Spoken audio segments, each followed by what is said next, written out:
And when I dug this rifle out, it brought to mind a couple of things.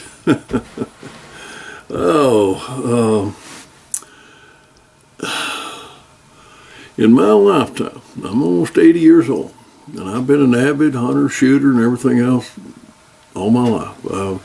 Lifelong member of a big gun club. I was president of the club for 5 years. I've got rifle ranges or shooting ranges set up out here at the farm, of which I'm on one of them right now. And been exposed to an awful lot of guns, a lot of shooting experience. I've been actively involved in the shooting world and hunting and target shooting and all that kind of stuff world for a long time.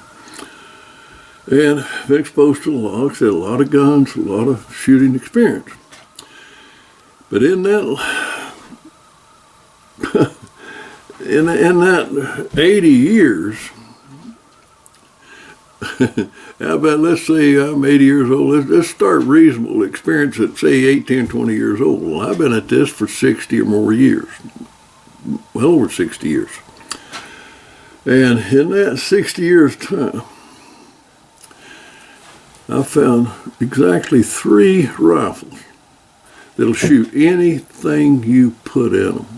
Literally, any load you put in, they'll shoot. Only 3. And that's a rare bird. A rifle that you can pick up at most any factory round you want to. You come up with almost any hand load you want to, and you put it in that thing, and it'll shoot.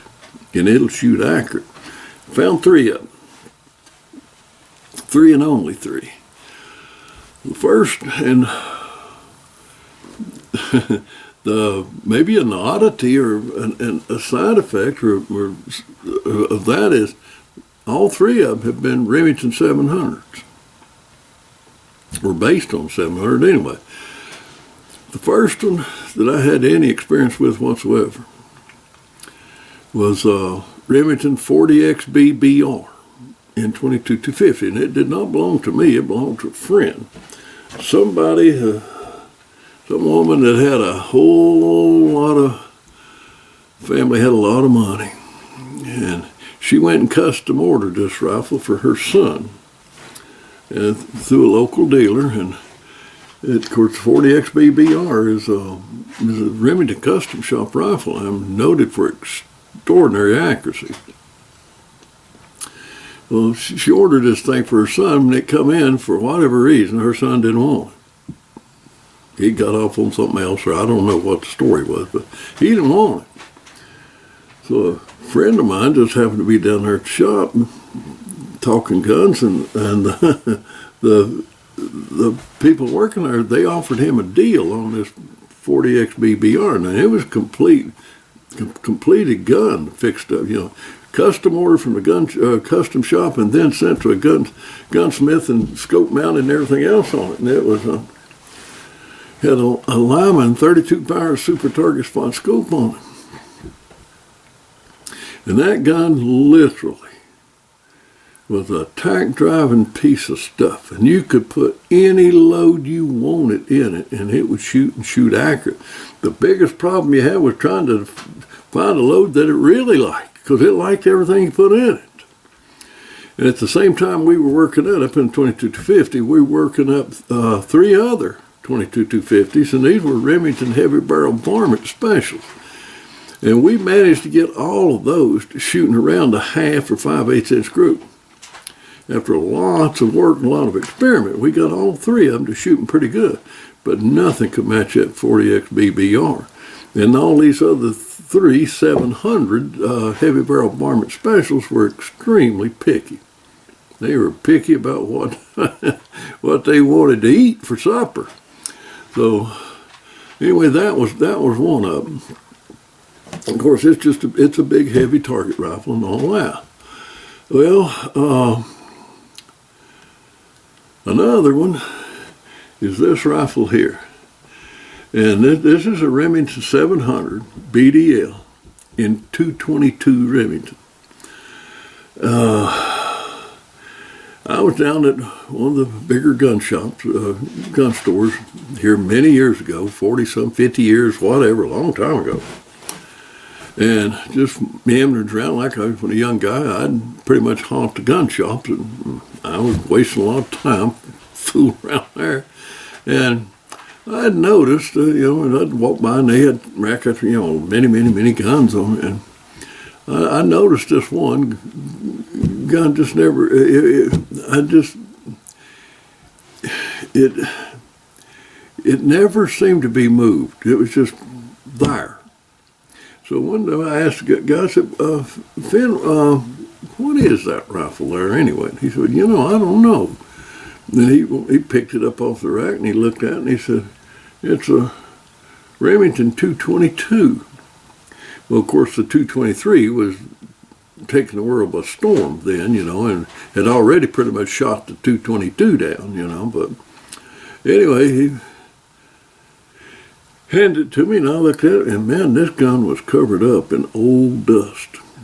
It was dirty, it was if you want to call it that, it was almost grungy. And it's obvious it had been up on the rack there for a while. So I said, how long has that gun been up there on that rack anyway?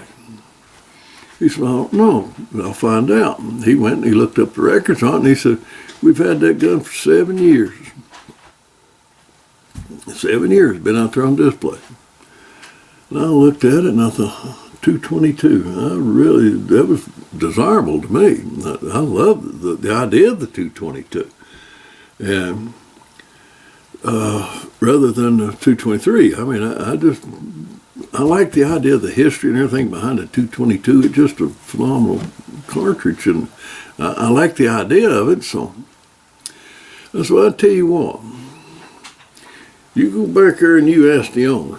You go back there and you ask Dan, the owner, and tell him, would he like to get his money back out of this gun? Obviously, his money, whatever he paid in it, has been tied up in this gun for 7 years. Asked him if he'd just like to get his money back. So he said, okay. So he went and come back in a few minutes, and he told me, said, yeah, he said, let you have it for what he paid for. So I got this thing at a pretty good bargain. Oh my goodness, I took it home, cleaned it up and everything, and then I had a problem. I had a real problem with it. I couldn't really decide what it liked to shoot. If it had a pet load, what its best load in this gun was going to be. I didn't know. Because it literally shot everything I put in it. Accurate. And it didn't throw shot groups all over the place either. It pretty much put them right where you wanted them, and they were tight groups. So, I set about just shooting and see if I could come up with what I thought might be its pet load, but I'm not sure I ever did. But I've got a load that I've settled on, utilizing 4190, 21 grains of 4198 and a Hornady 50 grain SX bullet, but it shoots anything you want to put in it, and it shoots it accurate. It really does. And I'm going to just fire a few rounds through it here just to, I guess just cause I can. But it's a really windy day, and there's little rocks on the hillside up there, and see if I can dope the wind good enough to hit a couple of those rocks here with it here in a minute. Well, that's the second. It is a Remington 700 BDL 222. And the other one was also a 700 Remington. Now, I got this good friend Ron, to say that he's a gun nut, no sir, absolutely not. He likes archery. He likes them confound, the new confounded compound. That's what he likes, and he's good with them. He's real good with them. I've gone hunting with him for many, many years. We've made 20-some trips to elk hunting together and everything, and he's a heck of an archer. And everybody likes him. He's a good old guy. Everybody likes him. And But a gunman, he's not. So we get to talking different things, about hunting and guns and stuff. And he said, I've got a gun that'll shoot anything you put in. No, I've heard that a gazillion times, and I've never seen it. Put those two times, this one and that 40 XBBR. Because a lot of people say, well, it'll shoot anything, and they're not very critical, or I guess when they say it'll shoot anything, if you pull the trigger, bullet goes out the end of the barrel. But I've never seen but those two guns, this one and that 40XB, that would virtually shoot anything you put in it accurately. He said, I got one. He said, I want it.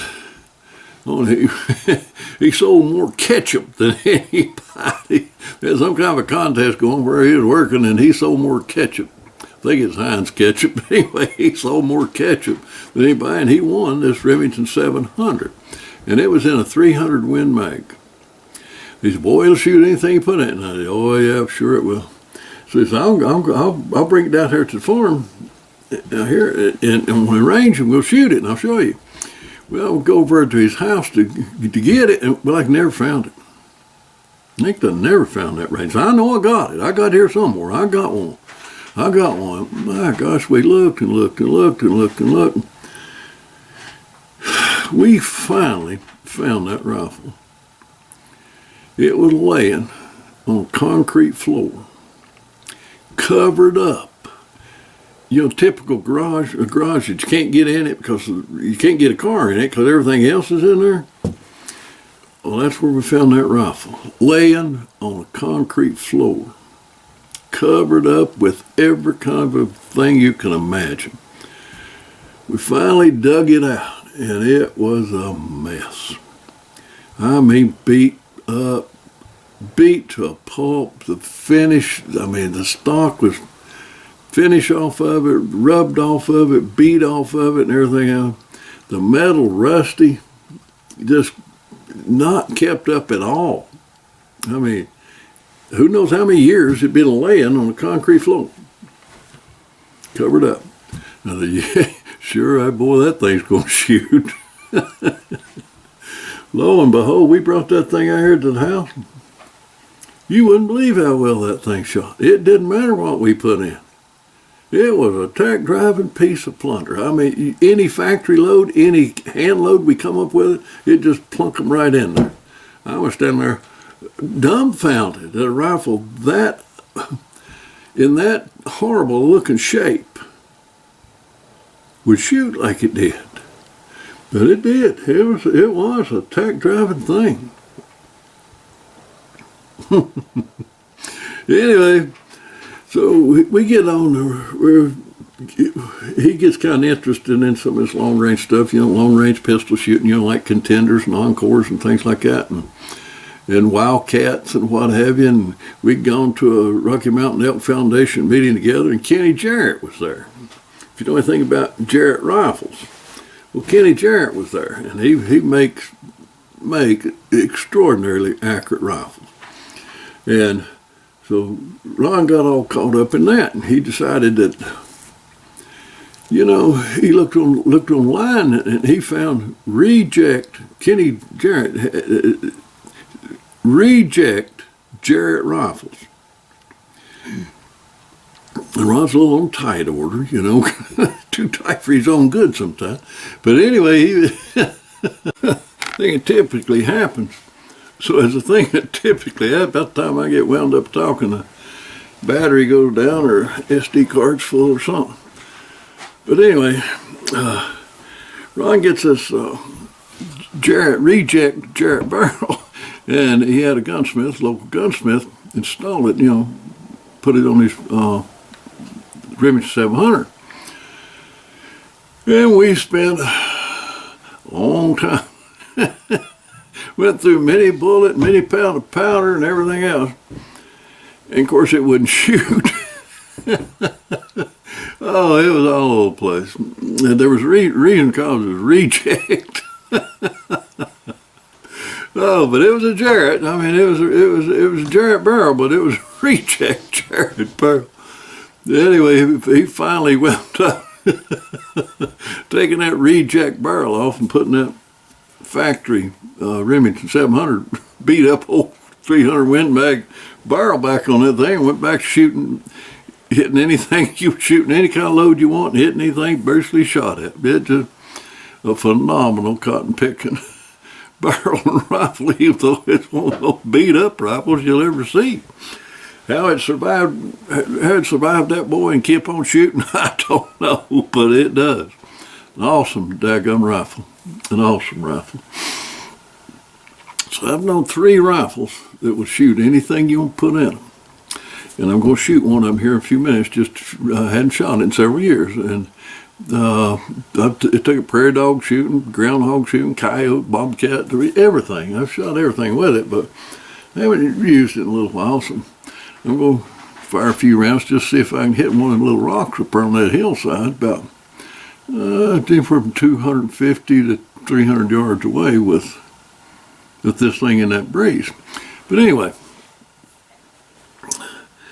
along the order, that's 3 rifles, extraordinary rifles that I've known that literally will shoot anything you put in. They're rare. Those things are rare. And this, like I said, this 700 VDL 222, I'm going to shoot here in a little while, one up.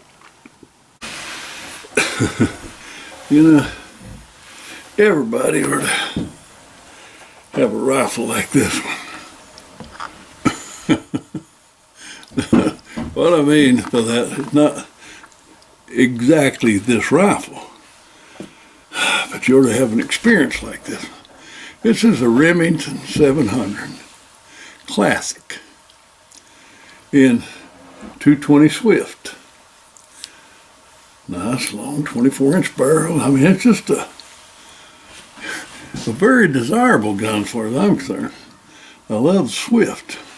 But when Remington came out with their Classic in the Swift, I bought one. I'm going to say, this rifle has been an exercise in frustration. I've never seen a rifle as hard to work up a load for as this one was. I mean, I shot and shot and shot and shot. And it finally realized it showed a preference for heavier bullets, so I going up, shooting heavier and heavier bullets to get up to 60 grain. So 60 grainers shot pretty good at it. If you go over 60 grain, it won't stabilize good enough. But it definitely shot the heavier bullets better.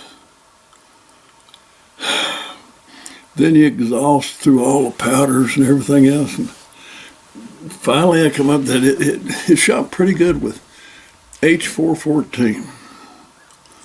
Still, it just was not up to snuff. I mean, it was not shooting varmint accuracy, not shooting accuracy like this gun should shoot to use it for what I wanted to. It's a long-range varmint shoot. Then finally I tried a Federal 215 Magnum primer, and that shot group went, I mean, it shrunk right down. It would consistently shoot groups no bigger, 5-shot groups 100 yards, no bigger than 3/8 of an inch. So I took it on several prairie dog hunts out west, done quite a bit of shooting with it. Now the barrel, it was always, it's not the best quality barrel that ever was. It fouls out pretty good, and it'd be hard to clean. But nevertheless, it shot. I mean, the cleaning chore on it was something else. After you shot a while, you really had to do a lot of cleaning. And one day I went down to get some new powder. When I come in, I opened that can of H414 up. And I thought, what in the dickens? It didn't even look right. So I went over and I got the old can, and then the old can that was black. It was coal black. The new stuff was gray. Wasn't black at all. About a medium gray. Didn't even look the same. And it sure did not shoot the same. My accuracy with that 414 load that had been a tack driver just went all to pieces. Went all to pieces. So I set about trying to get it to another load, and good Lord, I shot and shot and shot. Finally, I just gave up. I stuck it in the back of the safe, and it's been there for a couple of years. So like a dummy, I drug it out again, and I'm going to try again for a while, see if I can find something that this rascal's shooting. I must be a glutton for punishment.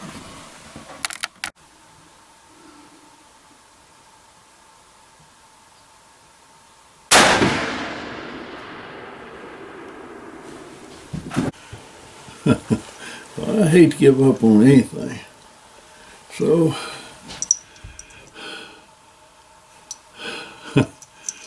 like something got a half sense, I went back in the house and loaded me up 3 more. I swat if this one don't do it. This thing's going back in the safe till I can afford to have it reloaded. I mean, rebarreled. It's been reloaded 1,000,000 times. It needs 3 barrels, what it needs.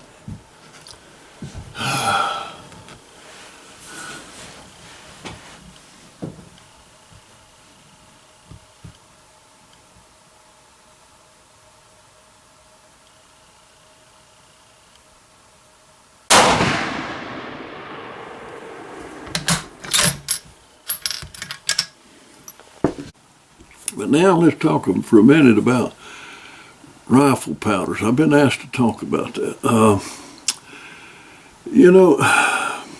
When you go to you're a hand loader and you go to all the trouble and you work up and you get you a good load worked up for every rifle, whatever you got, and without a doubt, the most important part of your coming up with an accurate load is your powder. And so twice in my life, I have worked up loads using a particular powder. And then when you go back to replace that powder, you go back by another canister of it, they won't shoot. They're all over the place. These formerly tack driving loads that you had in these rifles, all of a sudden you can't hit, they're just going all to pieces. The accuracy just goes all to pieces. And one of them, the first time it happened to me, it happens with IMR 4227, many years ago. And I had worked up super accurate loads in 3 different rifles, and 2 of them were 22 Hornets. One of them rifle belonged to me, and another one belonged to a friend, and they were both Ruger number 3s in 22 Hornet, and that I had reworked and custom worked and made beautiful rifles out of them, and they were tack driving, varmint shooting rascals. And the other was a Ruger number 1 in 4570. Quite a jump from 22 Hornet 4570, but all 3 of these guns shot 4227 very accurately. And then ran out of that powder, went and got another pound, go about your business, you load up a few to go out and shoot, and all of a sudden, I mean, they're all over the place in both Hornets and the 4570. They just were not shooting at all. And the 22 Hornet 4570, RMR 4227. The other example of that was Hodgson's H414. And I had 2 rifles worked up, really tack driving. I mean tack driving. One ragged hold 100-yard loads for. One was a 220 Swift, again, in a Remington 700. And the other one was a Ruger number 3, again, custom Ruger number 3 in 22 250. And this has a shilling barrel on it. This rifle has a shilling barrel on it, and it's another one that'll shoot most anything you put in it very well. And your better loads, it's an absolute tank driver. Well, it was with that H414. The 220 Swift and the 22-250. Bought a new pound of powder, come in, looked at it, and my gosh, when I opened it up, I thought, something not right here. It didn't even look like the old 414. The old 414 that I'd been shooting was black, almost coal black. And this was not. It was a lighter looking gray, and I thought, I don't know about that. But anyway, when I loaded it up, these formerly accurate loads all over the place.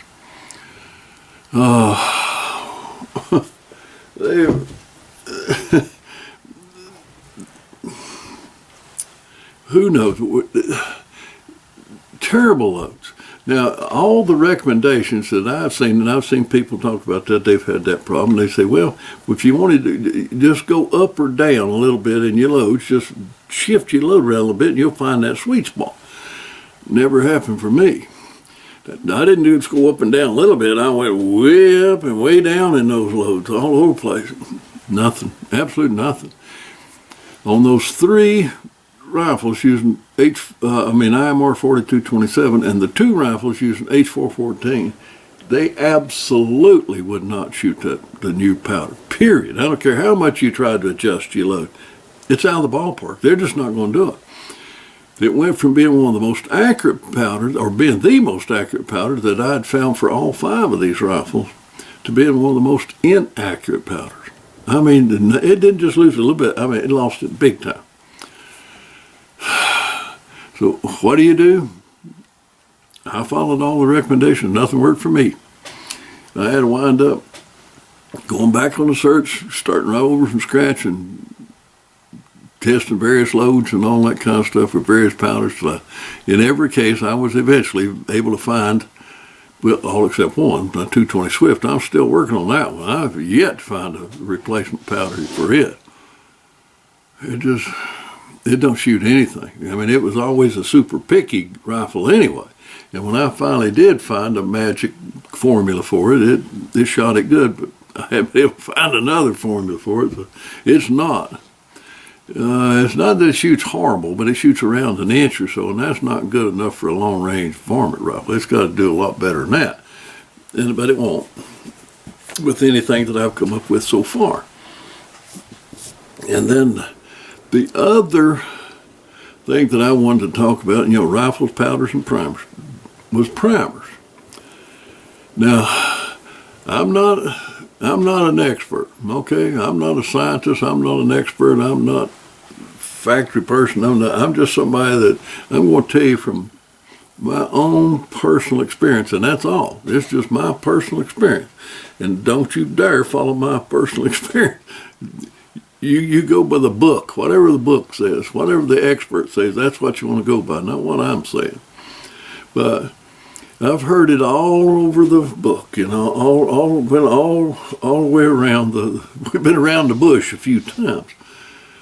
And you heard the changing primers will cause tremendous pressure spikes and all that kind of stuff, and it probably does. But I'm going to tell you what experience I've found.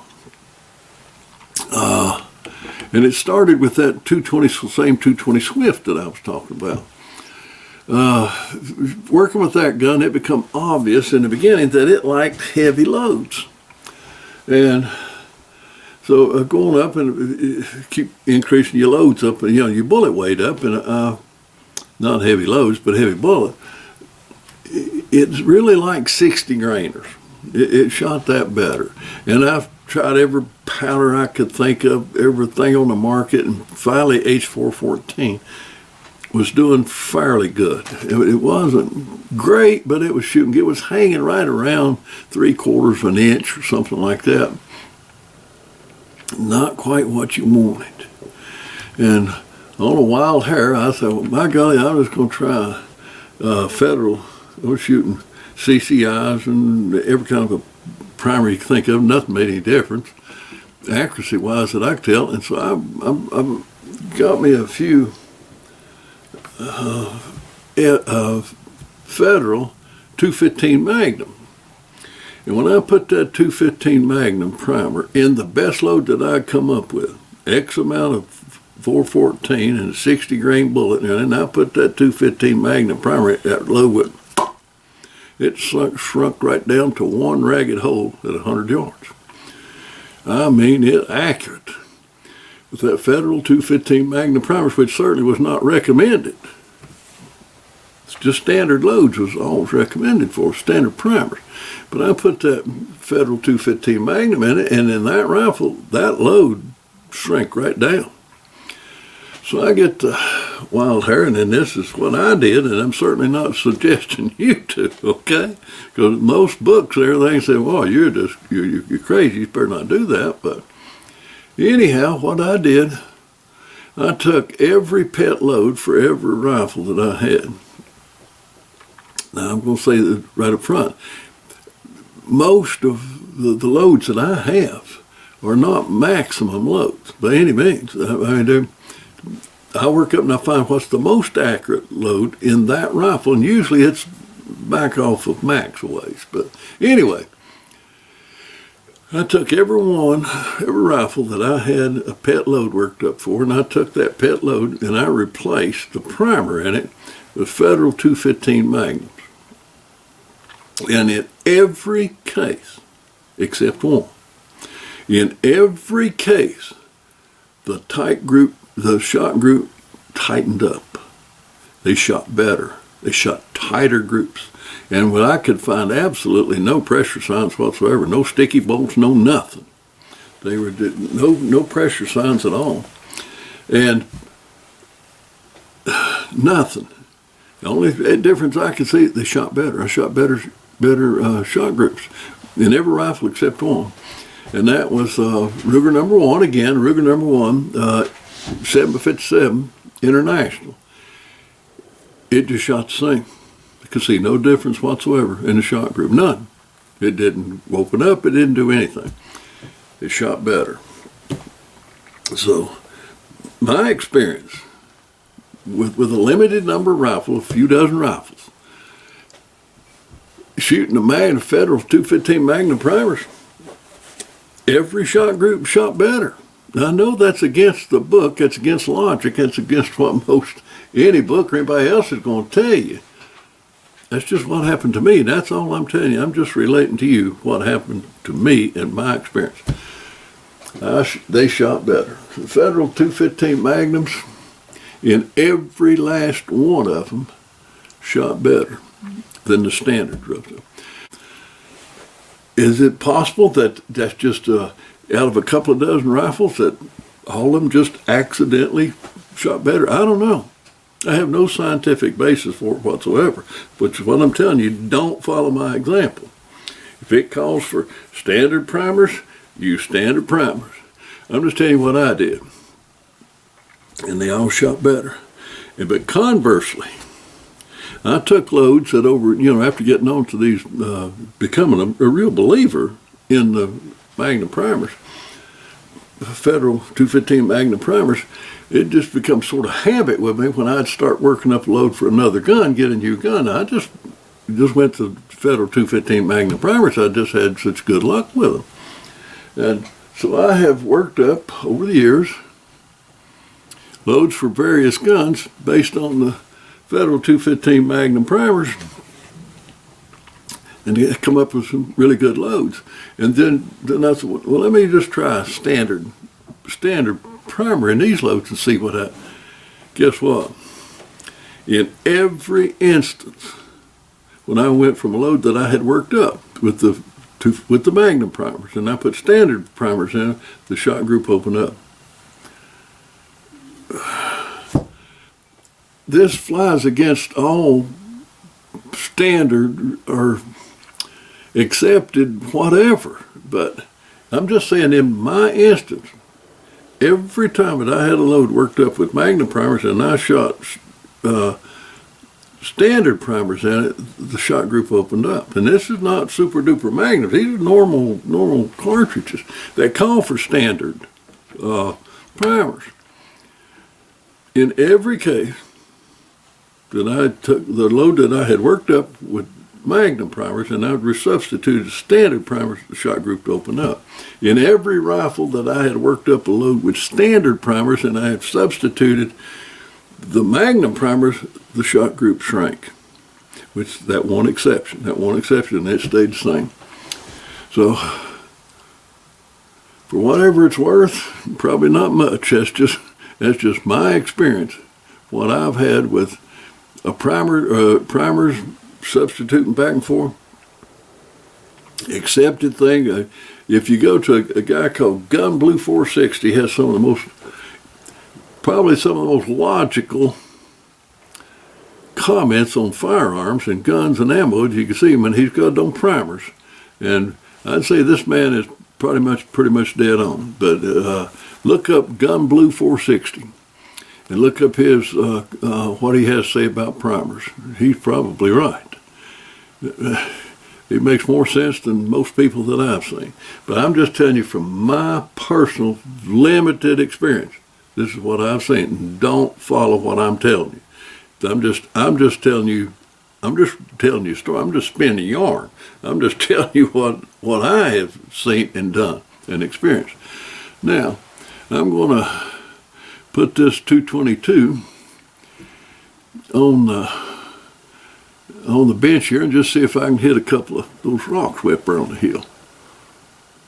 I could. There's some crows out here that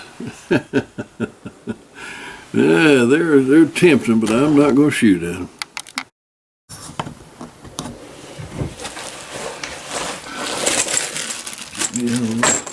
Some ammo here. This thing's set up here on the bench.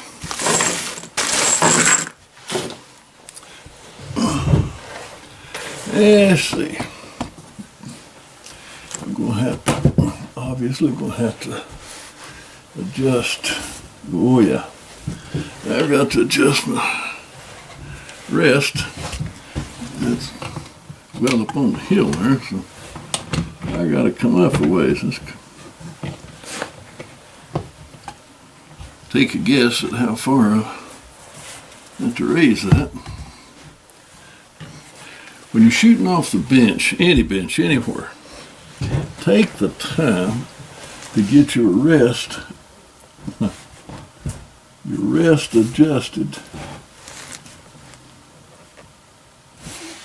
where it's just sitting there. That's looking good.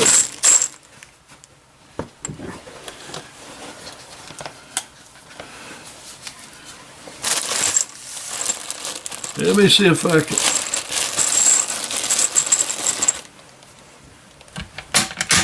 dope the wind.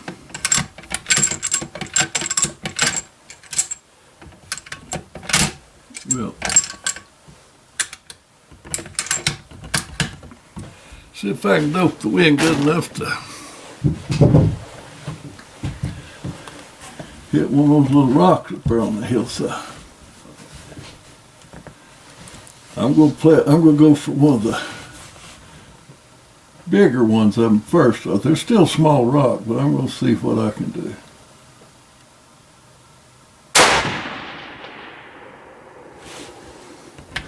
That thing's pleasant to shoot.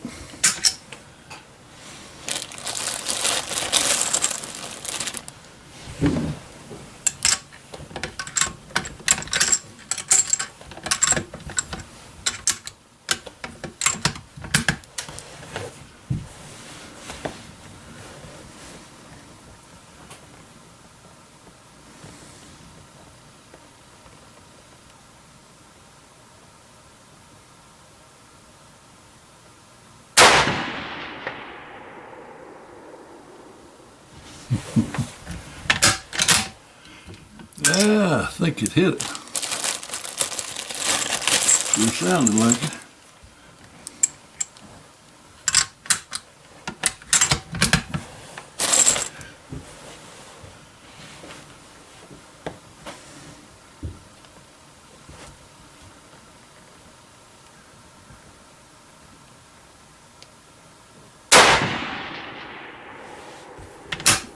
Couldn't see where that one went.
Yeah, I'll have to put it.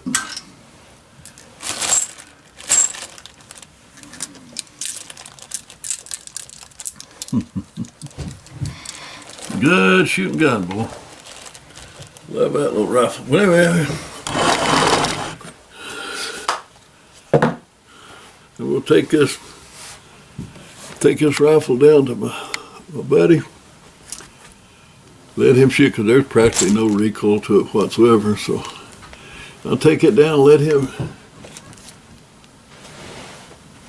see how well he can shoot it. And it's just another step on getting my handicapped buddy back into the hunting game, the deer hunting game. So talk soon.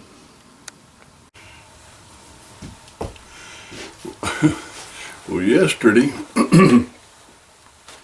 after we have a little Bible study here at the house, and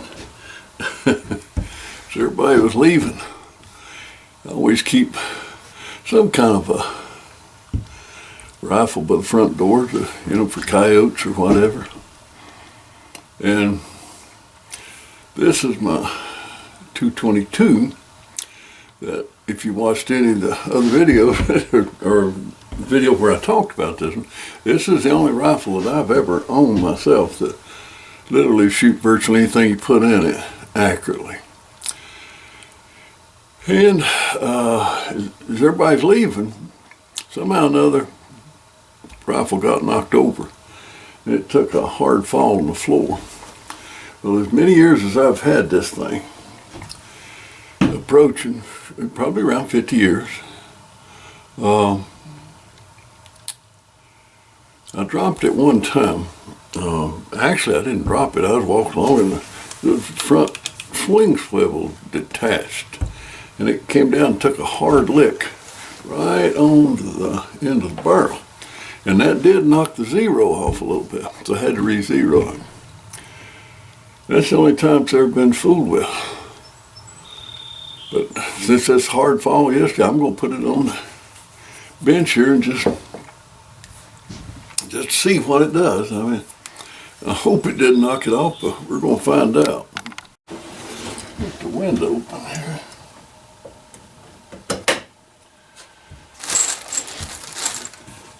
Yeah, we're going to see what that...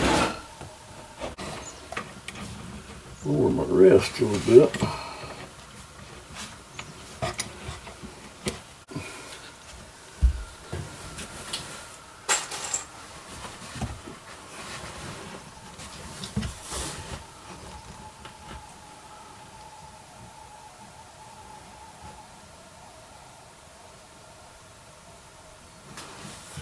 And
Well, it always shoots pretty accurate, but it may have gotten knocked off the zero a little bit.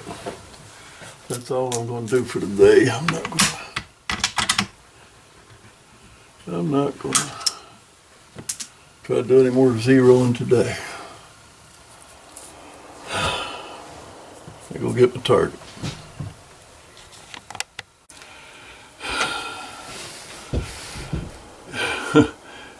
It'd been clean, barrel scrubbed out, super clean barrel. Then dropped it, took a heck of a drop, a heck of a fall on the floor. Still shooting quite accurate. That particular group is 5/8 of an inch, and it should be less than that, but it definitely is off center a little bit. I think it's knocked my zero off just a little bit, but I'm not going to fool with that now. I'll come back in a couple of days. I got to have cataract surgery day after tomorrow on this eye, and hopefully I can see better and everything else. So anyway, no further shooting on this one till after the surgery. Talk soon.